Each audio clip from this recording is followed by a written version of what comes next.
নমস্কার, আমি জ্যোতিষী রাজদীপ শাস্ত্রী আবারও চলে এলাম। বর্তমান সময় কিন্তু শনি মীন রাশিতে বসে আছে। সবাই জানেন বা অনেকেই জানেন যারা জ্যোতিষ নিয়ে চর্চা করেন বা জ্যোতিষকে ভালোবাসেন। সামনের এই জন্য আমি কিন্তু মীন রাশি, মেষ রাশি এবং বৃষ রাশি সামনেই আসছে।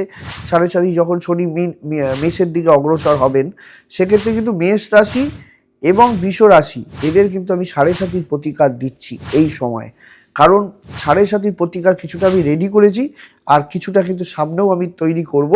সাড়ে সাতির প্রতিকারগুলো এই সময় আমি দিচ্ছি। এরপরে কিন্তু যোগে বৃষরাশি লোকেদের কিন্তু আস্তে আস্তে প্রতিকারগুলো আমি দিচ্ছি। এরপর কিন্তু একটা টাইমের পরে কিন্তু আমি প্রতিকার বন্ধ করে দেবো।